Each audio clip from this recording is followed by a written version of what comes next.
Mesdames et messieurs, bonsoir et bienvenue dans ce nouveau tour d'horizon de l'actualité nationale et internationale. Il est 23 heures. La Côte d'Ivoire a commémoré le 63e anniversaire de son indépendance ce lundi. Une célébration dans la sobriété et le recueillement en raison du deuil national de 10 jours décrété par le chef de l'État suite au décès du président Henri Konan Bédié. Sur l'esplanade du palais présidentiel, l'anniversaire a été marqué par une prise d'armes.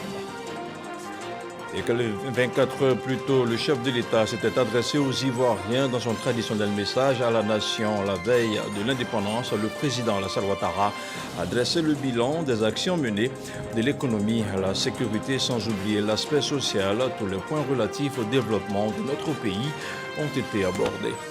Et puis, dans l'actualité hors de nos frontières, c'est le calme plat au Niger. Aucun déploiement de troupes de la CEDEAO n'a été observé ce lundi matin à Niamey, au lendemain de l'expiration d'un ultimatum de la CEDEAO exigeant le retour à l'ordre constitutionnel. L'institution régionale a convoqué par ailleurs un nouveau sommet qui se tiendra le 10 août à Abuja. Voilà pour les titres. On démarre ce journal avec la commémoration du 63e anniversaire de l'indépendance de notre pays. L'histoire retiendra que la Côte d'Ivoire a célébré le 7 août 2023 dans la sobriété. En effet, les 63 ans d'indépendance de notre pays ont été marqués par une prise d'armes en présence du chef de l'État au palais de la présidence de la République. Le compte rendu de Jérôme Kofi Aboula. Le 63e anniversaire de l'indépendance de la République de Côte d'Ivoire. L'événement est célébré officiellement ce lundi 7 août 2023 à Abidjan sur l'esplanade du palais présidentiel. À l'arrivée du président de la République, Alassane Ouattara, pour la cérémonie de prise d'armes à l'occasion de cette commémoration, l'atmosphère est à la sobriété et au recueillement. Et pour cause, le deuil national relativement au décès du président Henri Konan Bédié le 1er août 2023. Comme acte majeur de cette cérémonie de prise d'armes, la montée du drapeau de l'État, suivie de l'exécution de l'hymne national.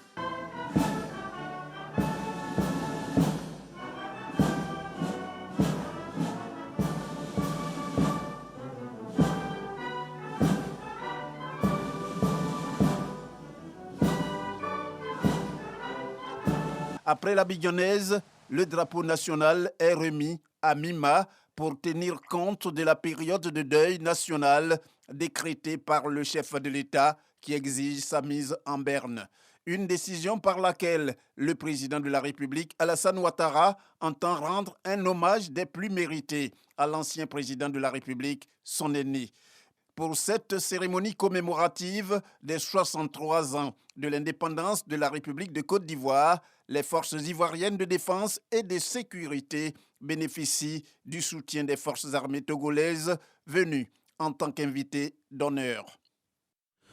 Et puis le lieutenant-colonel Blé Tanou était ce soir l'invité du journal de 20h, membre du pôle communication armée de l'an 63. Il a évoqué avec Fatou Fofana l'importance de la prise d'armes de ce matin au palais de la présidence de la République. Je vous propose de l'écouter. Pour entendre par prise d'armes le rassemblement d'une troupe en armes qui participe à une cérémonie. Et ce rassemblement-là peut être suivi d'une revue de troupes ou d'un défilé. Au cours de cette cérémonie, les troupes qui sont rassemblées rendent les honneurs aux autorités qui y ont droit. Alors, dans quelles circonstances est-ce qu'on procède donc à cette cérémonie que vous venez de décrire en lieu et place d'un défilé grandeur nature? Parce qu'on se souvient qu'en 2021, du fait de la Covid, c'était également une cérémonie de prise d'armes. Tout à fait, madame. Vous l'avez effectivement bien relevé. Ce format a été adopté pour tenir compte des circonstances particulières. Parlant des circonstances particulières, je dois dire que le gouvernement a décrété une période de deuil national de 10 jours suite au décès de l'ex-président. Et donc, pour marquer le recueillement, ce format a été adopté par le commandement. Je dois dire que ce choix, vous l'avez vu qu'en 2021, lors de la Covid, ce format a été adopté en raison des restrictions sanitaires qui avaient cours en ce moment-là. Et pour 2023, vous l'avez remarqué, c'est en raison de la période de deuil. Donc, comme nous sommes dans un moment de recueillement, le volet festif ayant été occulté, Il est donc bon de garder ce format-là. Alors, le deuil national, il court sur une période de 10 jours et un de ses effets, les drapeaux sont en berne. Mais on a pu constater ce matin la montée du drapeau au palais présidentiel. Comment on explique cela? Le drapeau de l'État est l'emblème national. C'est un symbole fort qui marque la souveraineté de l'État de Côte d'Ivoire. Et donc, il doit être honoré en tout temps et en toutes circonstances. Et après la cérémonie de prise d'armes de ce matin, le président de la République et plusieurs personnalités conviées à cet effet se sont retrouvés dans les jardins du palais présidentiel. Des invités de marque qui ont suivi la prestation de l'orchestre philharmonique des enfants d'Odiné. Une sombre note de gaieté nous rapporte Mahama Traoré. Malgré le deuil national et le recueillement qu'il impose, une note de gaieté s'est invitée à cette célébration officielle du 63e anniversaire de la Côte d'Ivoire indépendante. Une note venue du district du Denguélé et portée par l'orchestre philharmonique des enfants d'Odiéné dans les jardins du palais présidentiel. Ils sont au nombre de 154 et ont entre 6 et 16 ans. Ils ont beaucoup travaillé et le dispositif pédagogique qui a été mis en place est unique. Il a rassemblé des compétences exceptionnelles venues d'ailleurs et également celles de Côte d'Ivoire. C'est 11 formateurs et une équipe en tout de 7 référents qui se sont relayés, qui ont conduit la formation des enfants. Les enfants ont joué en moyenne 2h30 par jour pendant 7 mois. L'orchestre philharmonique des enfants d'Odiéné existe depuis décembre 2022 et effectue là sa première sortie publique en ce jour de fête nationale. À la demande de l'état-major des armées, ils vont en 90 secondes jouer les 5 couplets de la version intégrale de l'hymne national, l'abidjanaise, face à un public de haut rang composé du président de la République, des présidents d'institutions et de quelques membres du gouvernement.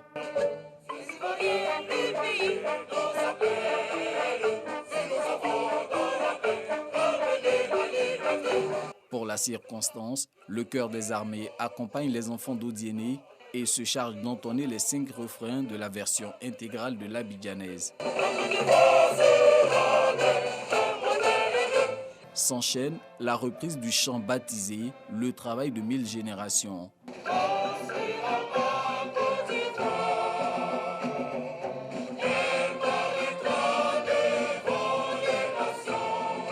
Aucune ovation de la part de ce public de prestige en raison des dispositions protocolaires qu'exige le deuil national.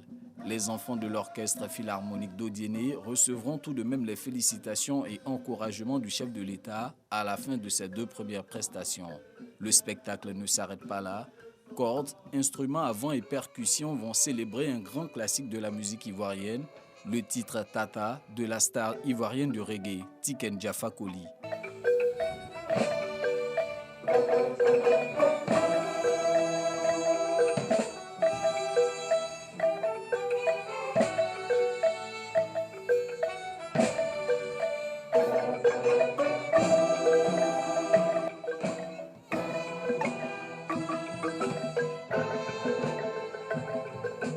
Après seulement 7 mois de formation, le Philharmonique des enfants d'Odiéné réussit sa première sortie. Cet orchestre existe par la volonté du ministre Maître Adama Kamara. Sa vision, c'est déjà que les enfants d'Odiéné soient excellents dans la vie et à travers la musique, que cette musique-là puisse apporter un plus dans leur vie.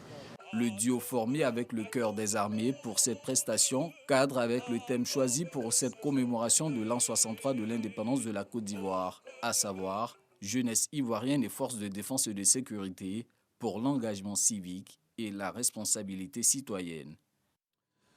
Et je vous le disais en ouverture d'édition, le chef de l'État s'est adressé dimanche soir à la nation, un discours au cours duquel le président Alassane Ouattara a abordé plusieurs sujets en rapport avec la vie de la nation ivoirienne.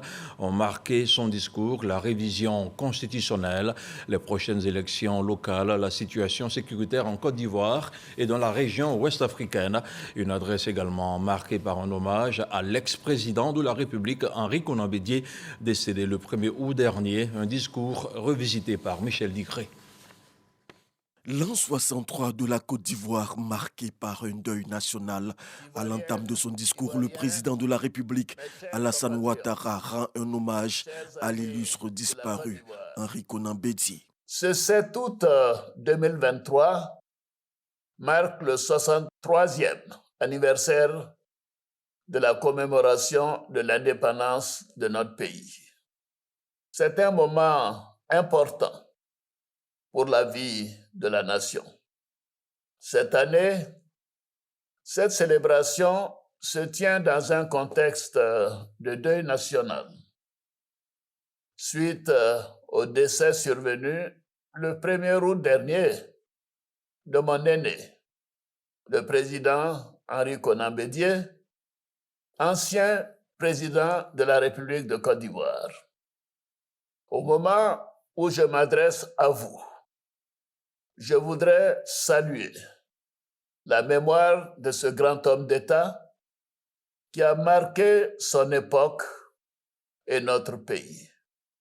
Je réitère mes condoléances à son épouse, Madame Henriette Bédié, à sa famille, à son parti politique, le PDCI-RDA, et à tous les Ivoiriens. Après quoi, le chef de l'État est revenu sur ce qui aura focalisé les attentions sur le plan politique ces derniers mois, à savoir le projet de loi portant révision de la Constitution. Les institutions sont le socle de la nation.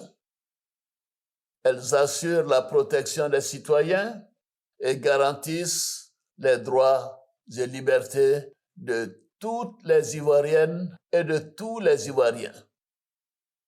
La récente modification constitutionnelle qui vient d'être adoptée par le Parlement, réuni en Congrès, permettra plus d'efficacité dans l'examen des projets de loi soumis au Parlement par le gouvernement, en faisant coïncider la période de travail parlementaire et celle du travail gouvernemental. Dans quelques semaines se tiendront les élections municipales, régionales et sénatoriales.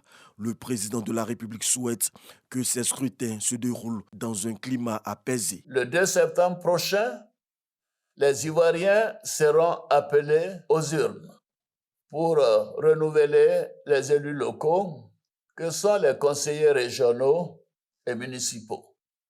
Les élections sénatoriales pourront donc être programmées pour le 16 septembre 2023 avec la participation de tous les partis politiques, car les sénateurs ont été maintenus en fonction depuis décembre 2020, en attendant le renouvellement des conseillers régionaux et municipaux par tous les partis politiques. Je souhaite que toutes ces élections se déroulent dans un climat de paix et de fraternité. Il y va de la consolidation de nos acquis démocratiques. J'en appelle donc au sens des responsabilités de tous les candidats, des partis politiques et de l'ensemble de nos compatriotes. Chers frères, chères sœurs, la paix, la sécurité et la cohésion sociale constituent nos atouts les plus importants pour la stabilité de notre pays. Nous devons maintenir ce climat de paix et de sécurité pour poursuivre la dynamique de développement socio-économique de notre beau pays. C'est pourquoi nous avons, au cours de ces dernières années, fait d'importants investissements pour moderniser les équipements de nos forces de défense et de sécurité, améliorer leurs conditions de vie, renforcer les effectifs et leur formation. Par ailleurs, le Conseil national de sécurité que je préside se réunit régulièrement pour maintenir la veille sécuritaire dans notre pays et dans notre sous-région. Enfin, le chef de l'État a réaffirmé la position de la Côte d'Ivoire par rapport à la situation au Niger. Nous condamnons la tentative de coup d'État au Niger, qui constitue une grave menace à la paix et à la sécurité dans la sous-région. Bien évidemment, nous soutenons les initiatives de la CEDEAO visant à rétablir l'ordre constitutionnel dans ce pays, frère, et à permettre au président Mohamed Bazoum président démocratiquement élu, d'exercer librement ses fonctions. Ceci est essentiel. Le président Alassane Ouattara a clos son adresse avec un vœu cher au premier président de la République de Côte d'Ivoire, Félix Houphouët-Boigny. Le père de la nation, le président Félix Houphouët-Boigny, avait pour seule obsession la paix. La paix des cœurs, la paix sociale et la paix entre les nations.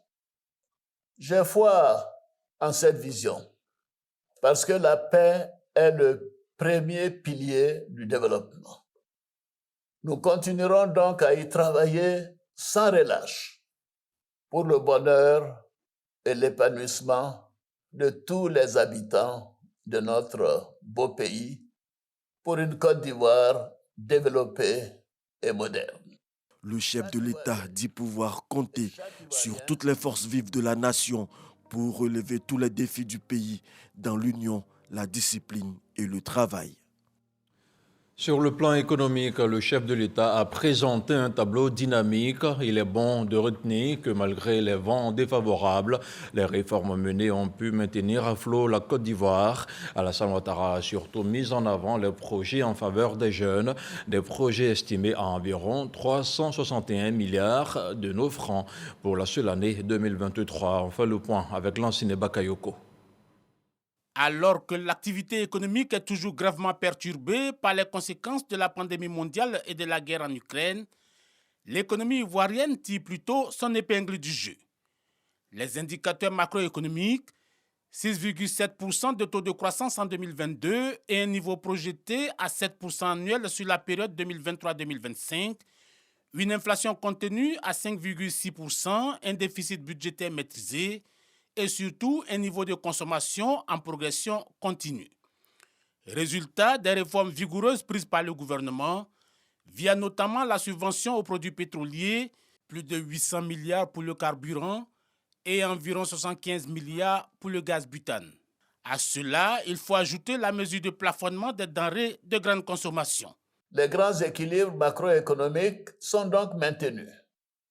La bonne gouvernance et la lutte contre la corruption se renforcent chaque jour grâce à l'action du gouvernement et des institutions compétentes. Pour consolider les bonnes perspectives de l'économie ivoirienne et accélérer sa transformation structurelle, nous avons conclu un programme économique et financier de dernière génération avec le Fonds monétaire international. Les réformes identifiées dans ce cadre, que le gouvernement du Premier ministre Patrick Achi met en œuvre avec vigueur, accordent une place centrale au secteur privé et à l'instauration d'une fiscalité mieux adaptée à la structure actuelle de notre économie. Le programme économique et financier conclu avec le Fonds monétaire international prévoit un décaissement de 2 000 milliards sur 3 ans. Preuve de l'utilisation optimisée des ressources collectées, la réalisation de nombreux chantiers d'infrastructures, notamment routiers, hydrauliques, hydroélectriques, sanitaires, scolaires, touristiques et récréatives. Nous avons redistribué les fruits de la croissance à travers des mesures sociales fortes, telles que la revalorisation du SMIC, l'augmentation de la rémunération des fonctionnaires, ainsi que des fonds alloués à l'entrepreneuriat et aux initiatives des jeunes. Des choix judicieux, d'autant que le défi reste l'inclusion des jeunes, plus de 72% de la population, d'où le programme jeunesse du gouvernement. Le programme jeunesse du gouvernement est une nouvelle approche dans la prise en charge des besoins de nos jeunes dans leur diversité, en mettant l'accent sur la formation, l'encadrement, l'insertion professionnelle et le développement des compétences. Ce programme est doté d'une enveloppe globale de 1 118 milliards de francs CFA pour la période 2023-2025. Pour l'année 2023, Ce sont 361 milliards de francs CFA, dont 99 milliards de francs CFA pour la construction et la réhabilitation d'infrastructures de jeunesse qui vont être débloquées. Ces ressources seront orientées vers la construction et l'équipement de lycées professionnels. Aussi, 24 conventions ont été signées pour un montant de 31 milliards de francs CFA au profit de 68 000 jeunes inscrits au PGD 3. Déjà en mars 2023, 1000 jeunes ont reçu leur attestation d'apprentissage au métier de la mer et de l'industrie. Les 63 ans de la Côte d'Ivoire ont donc été célébrés ce lundi sans tambour ni trompette. C'est le calme plat qui a prévalu dans les rues d'Abidjan, une ambiance qui tranche avec celle des années précédentes, une décision du chef de l'État qui fait l'unanimité auprès des populations. Le PDCI RDA, le parti de l'ancien président Henri Konan Bédié, salue également l'initiative du président Alassane Ouattara. Le reportage de Mohamed Khalil Diomandé. Des drapeaux en berne et des rues sous un calme saisissant. Ce 7 août, la Côte d'Ivoire commémore l'an 63 de son indépendance dans un contexte de deuil national. Dans la ville d'Abidjan, des posters du président Henri Konan Bédié sont bien visibles à certains grands carrefours. Vu la dimension du président Henri Konan Bédié, c'est tout à fait normal qu'on ne célèbre pas la fête de l'indépendance, comme d'habitude. Là où il est, que le Seigneur le protège. Il est parti rejoindre le père fondateur, Félix Houphouët-Boigny, et aujourd'hui, on se souvient des deux.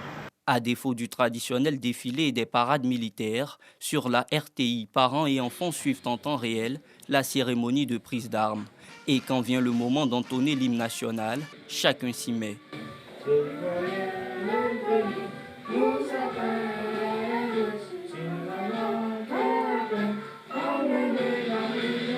Comme cette année, il n'y a pas eu de défilé. C'est pour cela qu'on a allumé la télé pour suivre en direct avec les enfants, pour que les enfants sachent que c'est important de regarder l'indépendance de son pays. La cérémonie de prise d'armes s'est, à mon sens, bien déroulée. Vu le décès du président Henri Konan Bédié, on ne pouvait pas faire autrement. Cette commémoration sobre du 7 août est tout aussi appréciée par M. Seriko Sougro, vice-président du PDCI RDA. Nous remercions le président Alassane Ouattara pour la bonne vision de la situation et la bonne appréciation de l'événement. Parce qu'il serait malséant et malvenu que pendant que, comme on le dit chez nous, le corps est chaud encore là, à la morgue, que nous soyons en train de fêter. Ce serait contre nature. La cérémonie de prise d'armes pour marquer la fête nationale n'est pas la première du genre en Côte d'Ivoire. Ce fut le cas en 2021 lors des restrictions imposées par la pandémie à Covid-19. Ce n'était pas non plus l'ambiance des grands jours dans la commune de Yopougon. La journée n'a pas été fructueuse pour les tenancières de maquis et les restauratrices, le constat de Sephora Zegui. Célébration de la fête nationale dans le deuil et le recueillement. Nous sommes dans la commune de Yopougon, réputée pour sa ferveur en pareille occasion. Dans cet espace de loisirs, dédié à la musique et à la gastronomie baoulée, les chaises sont en berne, les clients se comptent sur le bout des doigts. Les années antérieures, on devait vraiment faire la fête comme on le dit en Côte d'Ivoire. Mais cette année, c'est ce que vous constatez, il n'y a personne même dans les maquis, les gens sont restés chez eux et vraiment c'est triste. À la même date, les années précédentes, il y avait bien plus d'engouement déjà tôt le matin. À partir de 6 heures même, les gens même étaient déjà là avec leurs enfants pour réserver même la place pour se rendre au baoulé à partir de midi, 13h, 14h. Mais cette année, vous-même vous voyez, il n'y a personne. Vraiment, nous sommes en train de vivre vraiment le deuil même national même de notre papa. À quelques mètres de là, le Ciablé, dans ce mythique lieu de promotion de la culture baoulée, on ressent également les effets du décès de feu le président Aimé Henri Konan Bédié. Sur la dizaine de restauratrices que compte ce maquis, une seule est présente. Lucie espère que jusqu'à la tombée de la nuit, les clients viendront. Les clients viennent quand on tombe de la nuit, on verra, la grâce de Dieu. Toujours à Yopougon, cette fois à la mosquée du Maroc, une rue bondée de maquis. Ici également, c'est le silence absolu. Les tenanciers de maquis et les vendeuses de poissons braisés cherchent d'éventuels clients. L'année passée, à l'heure comme ça, j'avais fini de vendre au moins 2 cartons comme ça. Mais cette année-là, depuis le matin, c'est un carton là seulement. On n'a pas encore payé la moitié. C'est à cause du deuil que les gens ne sont pas sortis au fait. Autre lieu d'ambiance prisé par les habitants de Yopougon, le carrefour Mandjo. Une vingtaine de maquis cohabitent sur cet espace. La fête d'aujourd'hui ne peut pas avoir la même coloration que les fêtes des années précédentes parce qu'on est en deuil. Il va rien de pleurer. Est-ce qu'on peut pleurer puis en même temps fêter?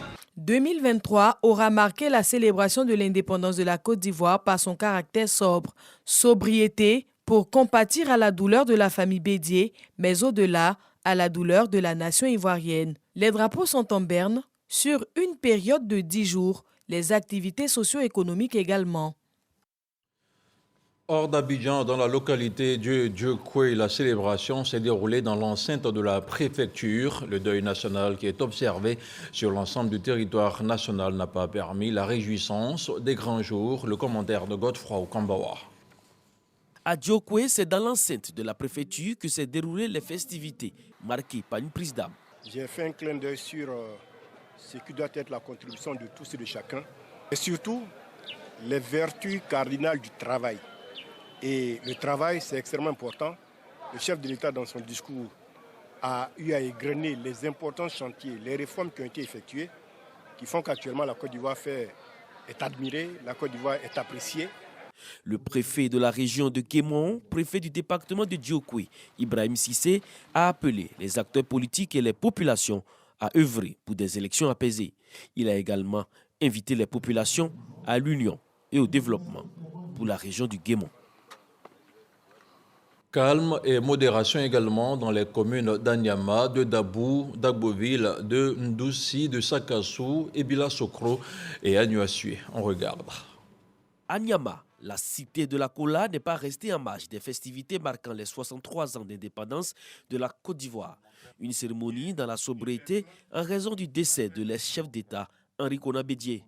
Après la prise d'âme, le sous-préfet d'Anyama, Michel Kouakou, a invité les populations à réserver un accueil chaleureux aux participants de la Coupe d'Afrique des Nations de football, puisque la localité abrite un stade où se déroulera la compétition.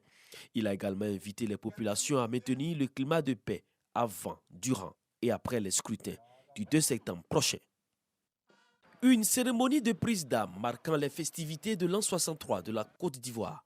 À Dabou, dans la région des Grands Ponts, le préfet de région, Rémi Nzikanga, a d'abord rendu un hommage à feu le président Henri Konan Bédié. Par la suite, il a invité les populations à préserver le climat de paix lors des prochaines élections municipales et régionales. Comme partout en Côte d'Ivoire, pour raison de deuil national, c'est de façon sobre que s'est déroulées les festivités. C'est l'esplanade de la préfecture d'Agboville qui a servi de cadre à la cérémonie de prise d'âme marquant les 63 ans d'indépendance de la Côte d'Ivoire dans cette localité. Pour la circonstance, le préfet du département, Siendou Koulibaly, avait à ses côtés le président du conseil régional, Pierre Demba. Cette commémoration de prise d'âme a été marquée par un salut aux couleurs avant de mettre le drapeau en berne conformément au décret suite au décès de l'ex-chef d'État, Henri Konan Bédié. C'est par une minute de silence qu'a débuté le message du sous-préfet de Ndoussi à l'intention de feu le président Henri Konan Bédié à l'occasion de la célébration des 63 ans d'indépendance de la Côte d'Ivoire. Le sous-préfet Sandrine Danho Oka a invité la jeunesse à une prise de conscience collective et surtout à renforcer le climat de paix dans la localité.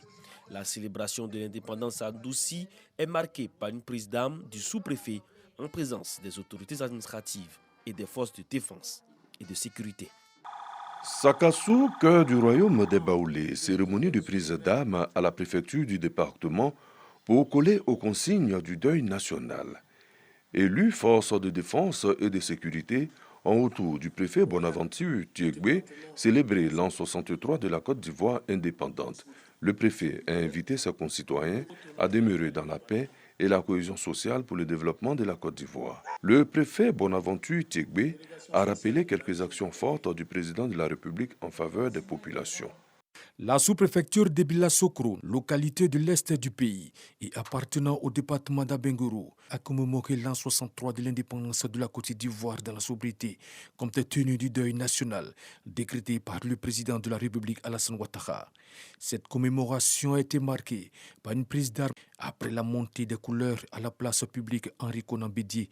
Sylvie Koulibaly, sous-préfet de la circonscription de Bila-Sokro, a salué les efforts entrepris par le président de la République Alassane Ouattara pour le développement de la Côte d'Ivoire et a invité la population de Bila-Sokro à continuer de pratiquer le vivre ensemble. Une compilation essentiellement commentée par Godefroy Okambawa, Kader Sogodogo et Abou Sanogo. Dans l'actualité hors de nos frontières, quelques heures après l'expiration de l'ultimatum lancé par la CEDEAO aux putschistes nigériens, l'organisation a convoqué un deuxième sommet des chefs d'État sur la situation au Niger pour le 10 août. Ce sera le deuxième sommet des chefs d'État convoqué en moins de 15 jours après celui du 30 juillet. Et voilà, c'était pour vous le dernier point de l'actualité sur RTI 1, une édition à revoir en intégralité sur le www.rti.info. Bonsoir.